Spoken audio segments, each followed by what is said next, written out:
Assalamualaikum warahmatullahi wabarakatuh. Perkenalkan, kami dari kelompok 2 kelas Kimia Fisika C yang memperkenalkan diri. Saya Koirudeva Serrano dan rekan saya Sena Mutiara. akan mempresentasikan tentang hukum pertama dari termodinamika. Sebelumnya saya izin share screen. Apakah sudah terlihat? Sudah.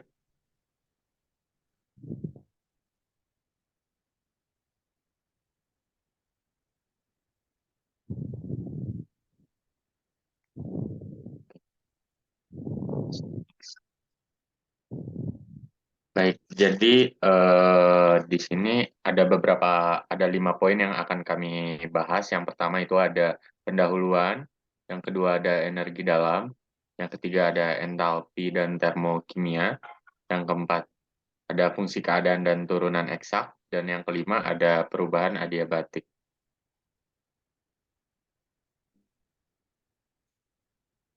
Untuk yang pertama yaitu pendahuluan. Jadi termodinamika ini berasal dari bahasa Yunani, yaitu termos yang artinya panas dan dynamic yang artinya perubahan. Secara umum, termodinamika ini adalah cabang fisika yang mempelajari hukum-hukum dasar tentang perpindahan energi dalam bentuk kalor dan usaha energi berpindah dalam bentuk kalor ketika terjadi perbedaan temperatur. Sedangkan perpindahan dalam bentuk usaha atau kerja tidak tergantung temperatur. Eh, Dalam termodinamika ini terdapat 4 hukum dasar yang berlaku di dalam sistem termodinamika. Yang pertama ada hukum ke-0, hukum pertama, hukum kedua, dan hukum ketiga termodinamika. Bisa di next.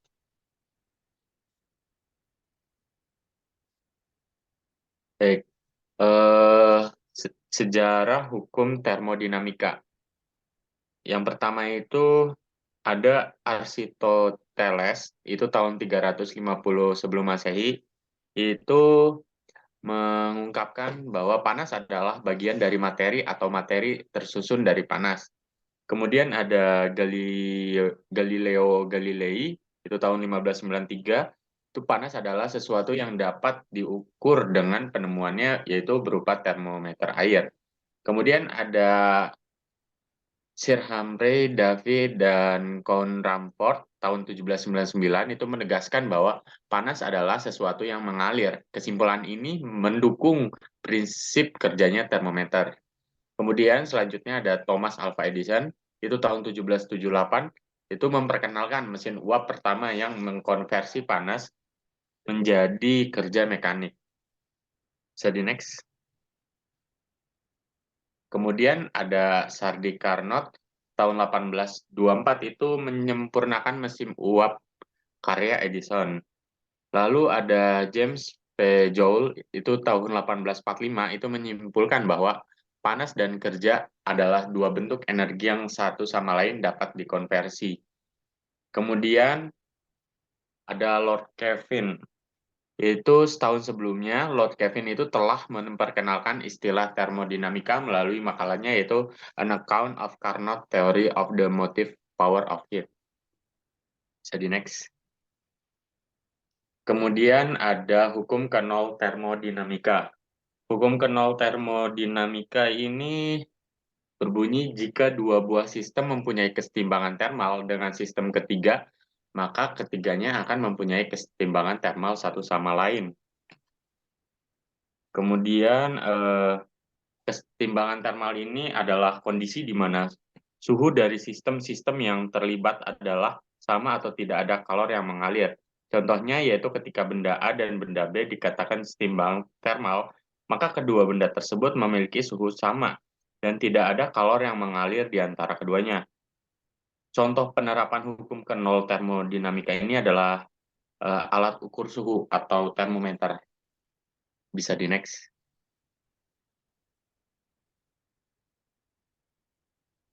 Lalu ada hukum pertama termodinamika. Hukum ini terkait dengan kekekalan energi. Hukum ini menyatakan bahwa energi tidak dapat diciptakan dan dimusnahkan, tetapi dapat dikonversi dari suatu bentuk ke bentuk yang lain. Seperti itu. Jadi dapat dilihat dari gambar di slide sebelumnya. Dapat dilihat dari gambar eh, ada kompor dan ada panci. Nah, panci itu sistem dan kompornya adalah lingkungan. Bisa di next. Nah, ya, ini juga bunyi hukum termodinamika satu, yaitu dalam sebuah sistem tertutup, perubahan energi dalam sistem tersebut akan sama dengan banyaknya kalor yang masuk ke dalam sistem dikurangi usaha yang dilakukan oleh sistem tersebut, atau delta U sama dengan Q minus W. Kemudian dari gambar dapat dilihat ketika sistem itu menerima kalor, maka Q-nya kan positif, dan ketika sistem mengeluarkan kalor atau reaksi eksotermis itu Q-nya negatif. Kemudian ketika sistem itu menerima usaha, maka nilai W-nya akan negatif. Lalu ketika sistemnya melakukan usaha, nilai W-nya positif. Bisa di next.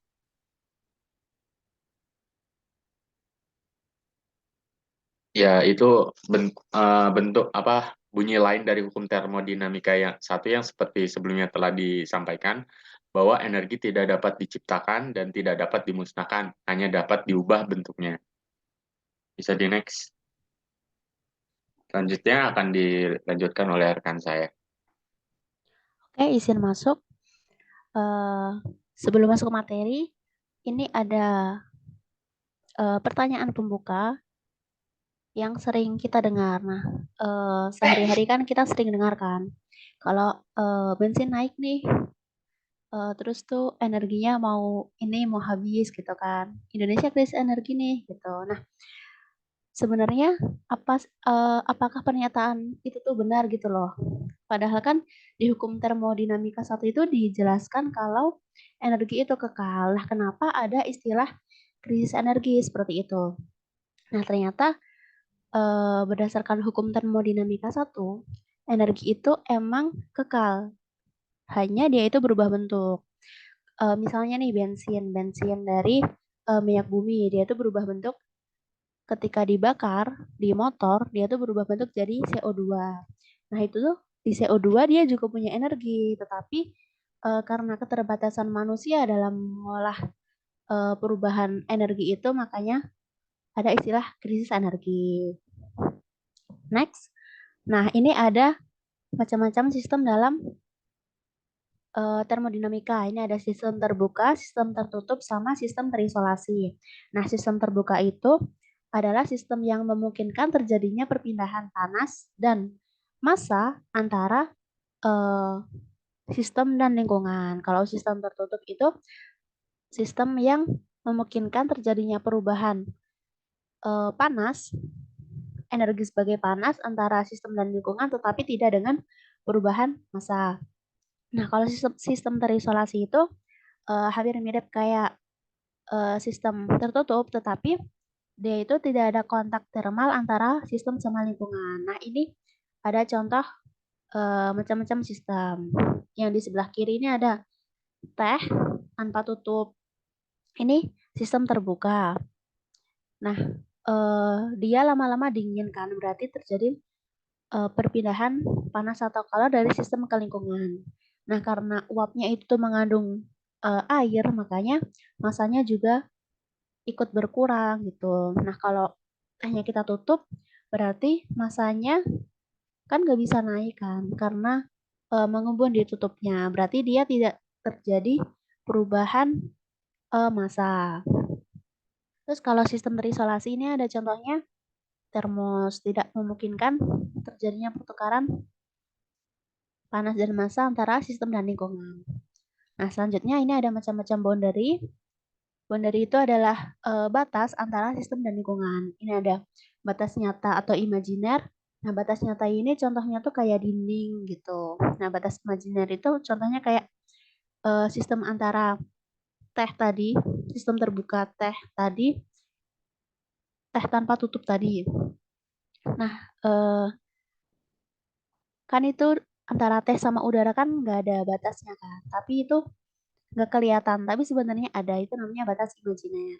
Nah, terus ada batas kaku atau fleksibel. Nah, batas kaku tuh contohnya kayak apa ya? Kayak sama sih kayak tadi misalnya tembok. Nah, kalau batas fleksibel itu yang bisa berubah bentuk misalnya kayak balon kayak gitu. Nah, selanjutnya ada batas di termal atau adiabatik. Nah, batas di termal itu batas yang memungkinkan panas mengalir melaluinya. Nah, kalau batas adiabatik itu tuh batas yang tidak memungkinkan panas mengalir melaluinya.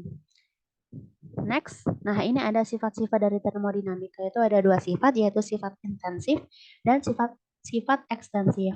Nah, sifat intensif itu sendiri adalah sistem yang tidak bergantung pada kuantitas materi dalam sistem. Jadi mau dia banyak, mau dia sedikit, dia tuh punya sifat yang sama gitu loh. Contohnya suhu, tekanan, sama densitas. Misalnya kita punya air kan, air setengah gelas sama satu gelas di suhu ruang. Itu walaupun dia setengah gelas, walaupun dia satu gelas, dia suhunya itu sama di suhu ruang. Itu namanya sifat intensif. Nah, sedangkan sifat ekstensif yaitu sifat sistem yang bergantung pada kuantitas materi. Jadi banyak sedikitnya materi itu bergantung mempengaruhi kayak gitu. Nah, contohnya ini ada volume, jumlah mol, entalpi, sama entropi.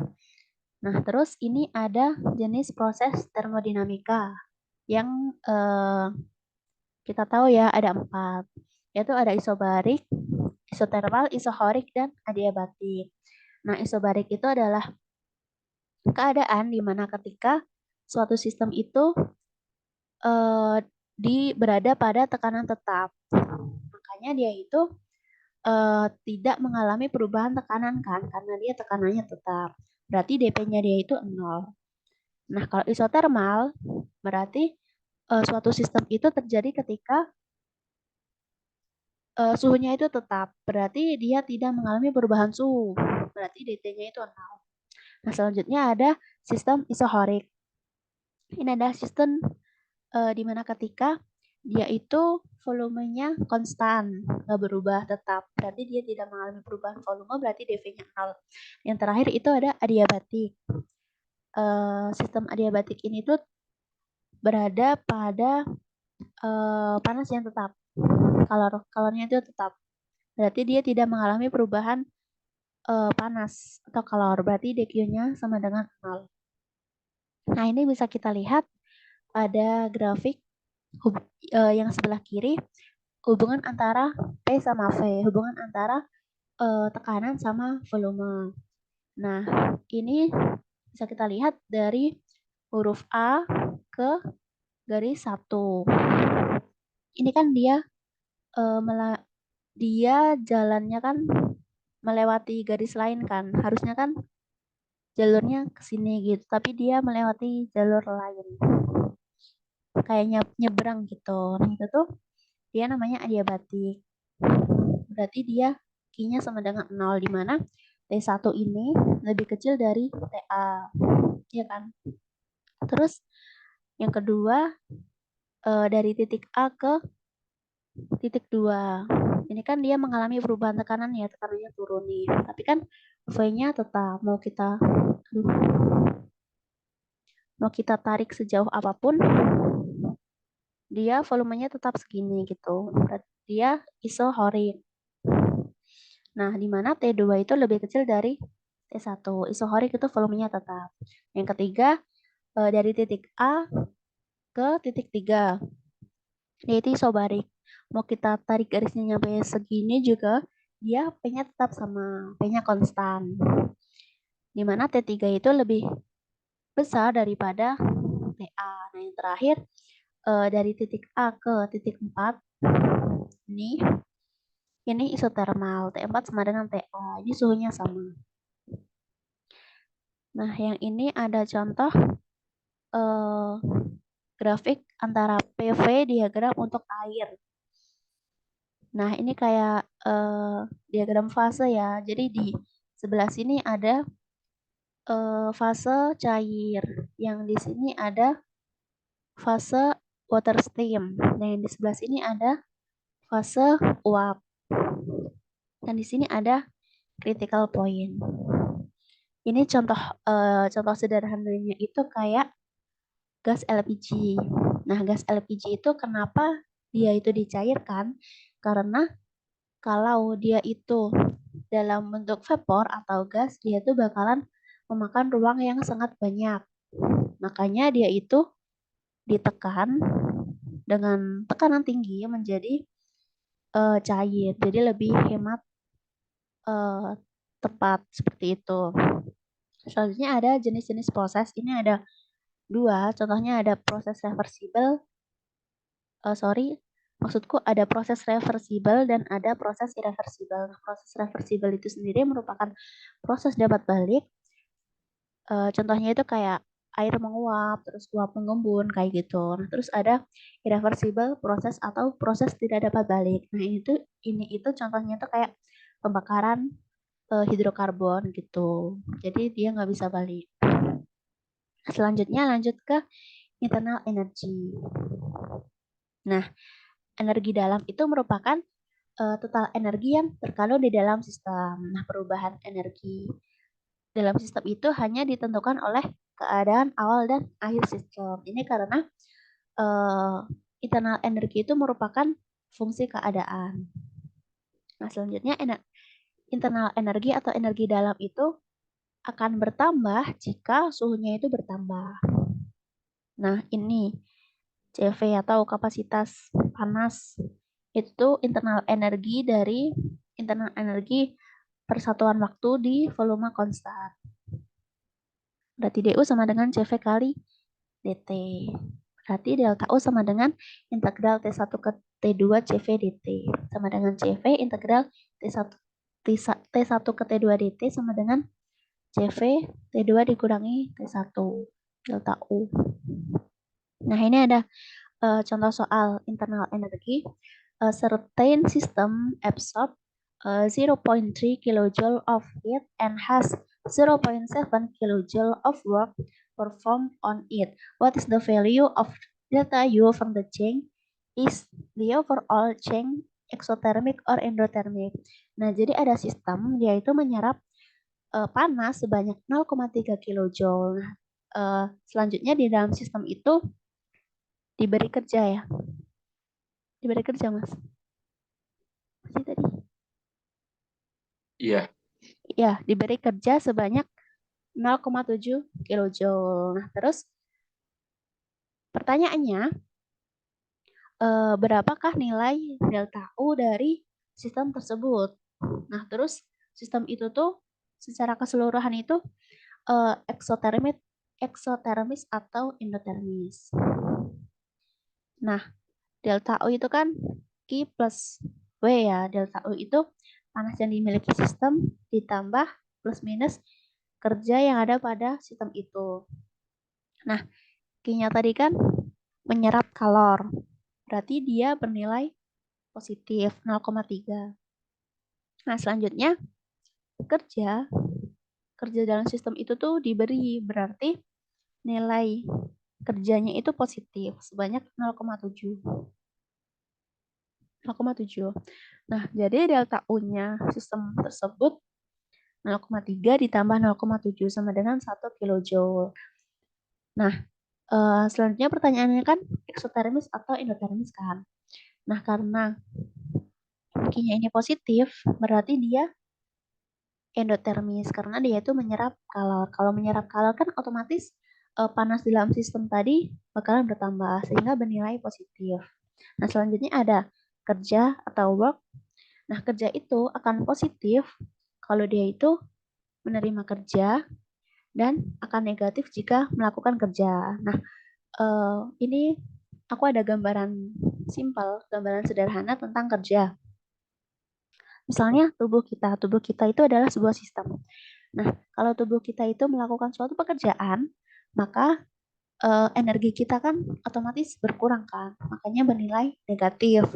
Nah, terus kalau tubuh kita itu menerima kerja, maksudnya kita melimpahkan kerja ke lingkungan, berarti bakalan bernilai positif karena energi kita tidak berkurang. Nah, ini ada contoh-contoh kerja, ini contohnya ada kerja mekanik, kerja listrik, ada kerja volume. Sebenarnya masih ada sih contoh-contoh kerja lagi. Nah, ini ada contoh kerja mekanik nih, ekspansi sama kompresi. Nah, ekspansi sama kompresi ini tuh berkebalikan. Nah, ekspansi itu terjadi jika volume sistem itu membesar melawan tekanan lingkungannya.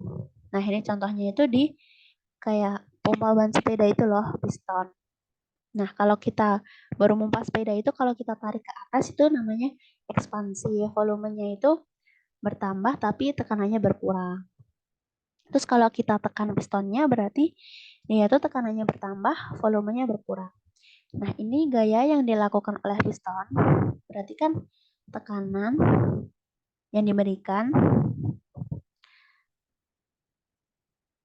pada suatu area itu kan. Maka gaya sama dengan tekanan kali area sama dengan P kali A. Nah, sedangkan kerja yang dilakukan oleh piston yaitu sama dengan gaya yang diberikan dikali dengan jaraknya. Nah, karena jaraknya ini tuh merupakan volume, berarti dia luas alas kali tinggi. Ini min P kali A kali L. Nah, kenapa ini minus? Soalnya dia itu berekspansi yang ini. Kalau berekspansi itu berarti dia tekanannya kan melawan kan, berarti dia nilainya negatif. Negatif P dikali A dikali L sama dengan negatif P dikali delta V, perubahan volumenya. Nah, ini kan bisa kita lihat kan, kalau berekspansi berarti dia volumenya lebih banyak, tapi tekanannya itu berkurang. Sedangkan kalau ditekan, tekanannya itu lebih banyak, tapi volumenya lebih sedikit. Nah, kalau nilai dp kali dv itu kecil, maka dapat dituliskan kerja atau W itu sama dengan negatif integral VI atau V inisial volume awal sampai volume akhir P dV. Nah, karena kita tahu gas ideal itu PV sama dengan nRT, maka W sama dengan VI ke VF nRT dV per V. Nah, ini nRT kan konstanta, kita bisa keluarin. Sorry, ini harusnya ada minus ya, kurang minus integral. Ini kita keluarin min nRT, nah integral dari dV per V itu ln V kan, berarti ln VF per VI.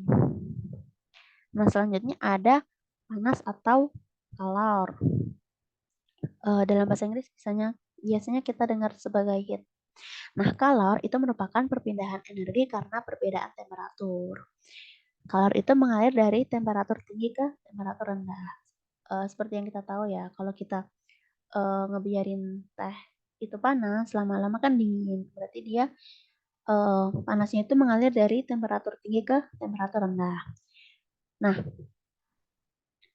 dalam sistem adiabatis, nilai Q itu positif. Nilai Q itu 0. Berarti nilai Q itu konstan. Berarti dia tidak ada perubahan kalor. Perubahan kalornya bernilai 0. Delta Q sama dengan 0. Nah, kita juga ada, bukan kita. Di sini juga ada istilah kapasitas kalor. Nah, kapasitas kalor itu merupakan kalor yang diserap sistem untuk menaikkan suhu sebesar 1 derajat. Suhu, ini kan, kapasitas kalor itu Q atau kalor per satuan waktu. Q per delta T. Nah, kapasitas kalor untuk setiap 1 mol zat disebut kapasitas kalor molar. Maksudnya C kecil ya. C ada apa ini? Kayak ada garis gitu di atasnya. Selanjutnya, kapasitas kalor untuk setiap gram atau kilogram itu disebut kalor spesifik. Dengan satuannya joule per kilogram. Nah, ini kapasitas kalor atau C besar sama dengan mol dikali C. Ini bacanya apa sih kayak gini? C aksen. Kayak ada tanda garisnya. Oh, C aksen. Mol kali C aksen sama dengan M dikali C. M dikali C kecil.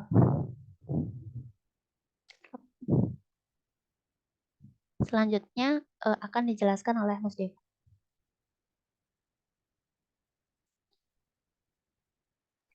Baik.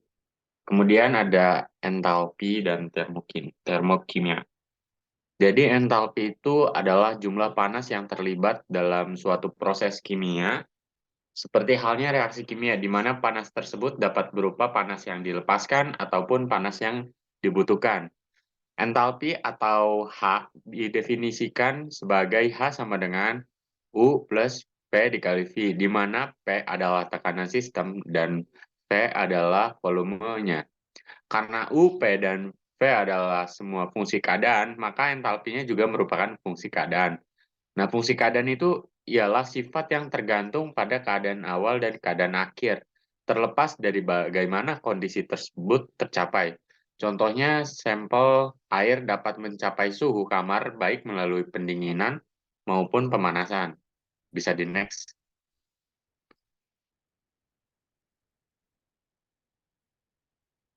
Nah, kemudian ada entalpi pada keadaan tekanan tetap. Kebanyakan reaksi kimia itu dilakukan pada kondisi tekanan tetap. Itu sistem terbuka, yaitu memungkinkan adanya pertukaran materi dan juga panas antara sistem dengan lingkungannya. Bila sistem melakukan kerja, maka perubahan energi sama dengan Q minus W atau Q sama dengan P dikali dV. Kemudian dE sama dengan Q minus P dikali V2 min V1. Kemudian eh, akan didapat persamaan E2 plus P2 dikali V2 minus E1 plus P1 kali V1 sama dengan QP. Di mana E dan P dan V itu merupakan fungsi keadaan, maka E plus PV juga merupakan fungsi keadaan.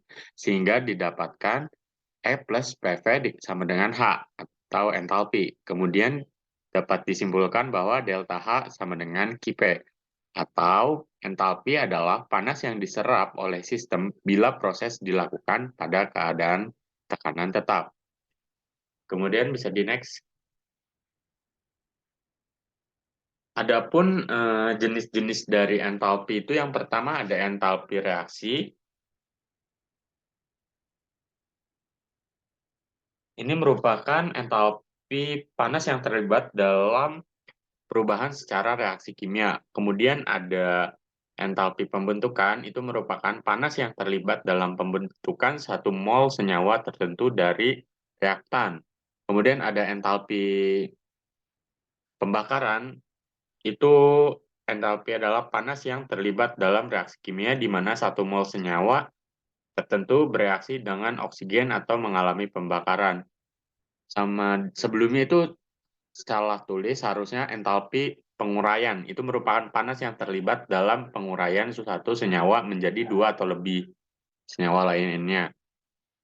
Kemudian ada entalpi pembakaran, itu ada panas yang terlibat dalam reaksi kimia di mana satu mol senyawa tertentu bereaksi dengan oksigen atau mengalami pembakaran. Kemudian ada entalpi penetrawan, itu merupakan perubahan panas yang terlibat dalam reaksi penetrawan satu mol senyawa asam tertentu dengan senyawa basa lainnya dengan ekuivalen. Lalu ada entalpi peleburan, itu merupakan nilai entalpi atau panas yang berubah dalam peleburan satu mol senyawa tertentu. Kemudian yang terakhir ada entalpi penguapan, itu merupakan panas yang terlibat dalam penguapan satu mol senyawa tertentu. Bisa di next.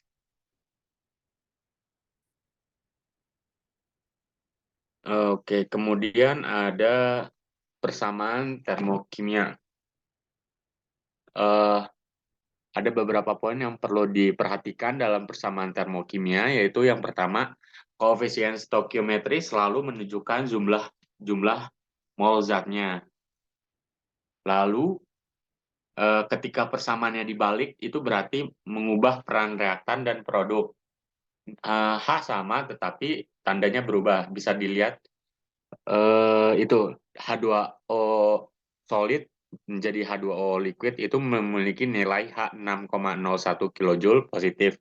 Ketika dibalik dari menjadi H2O liquid dan menjadi dari H2O liquid menjadi H2O solid itu nilainya berubah jadi minus 6,01 kilojoule. Kemudian poin yang ketiga itu ketika kedua ruas persamaan termokimia dikalikan dengan suatu faktor N, maka H-nya juga harus berubah dengan faktor yang sama. Misal dari H2O liquid menjadi H2O, maksudnya H2O solid menjadi H2O liquid, ketika dikali 2, maka nilai H-nya juga akan dikali 2, sehingga menjadi nilainya sebesar 12 kilojoule. Kemudian poin keempat yaitu wujud fisik semua reaktan dan produk karena akan membantu penentuan perubahan entalpi yang sesungguhnya.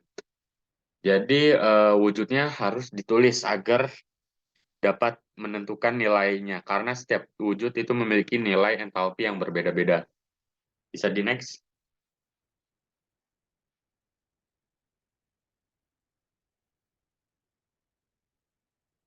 Oke, lalu ada hukum Hess. Bunyi hukum Hess ini merupakan itu adalah kalau reaksi dari suatu reaksi tidak bergantung apakah reaksi tersebut berlangsung satu tahap atau beberapa tahap. Jadi hukum Hess ini sangat penting dalam perhitungan kalau reaksi yang tidak dapat ditentukan secara eksperimen. Contoh reaksinya itu ada reaksi langsung, ada reaksi tidak langsung. Misalnya bisa di next.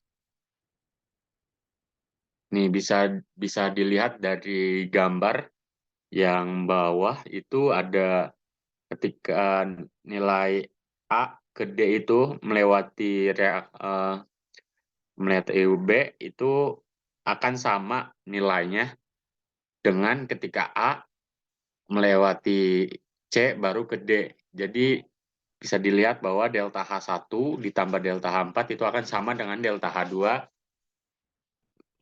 ditambah delta H3. Lalu contoh lainnya yaitu dari karbon solid CS ditambah O2 itu menjadi CO2 langsung itu akan sama dengan nilainya yaitu dari C solid tambah O2 gas menjadi CO gas ditambah setengah O2 lalu menjadi lagi CO2 itu nilainya sama itu delta H1 akan sama dengan nilai delta H2 ditambah delta H3. Jadi berdasarkan hukum Hess itu perubahan entalpi hanya tergantung dari keadaan awal dan akhir reaksi saja, tidak tergantung jalan reaksinya. Bisa di next. Selanjutnya akan dilanjutkan oleh rekan saya.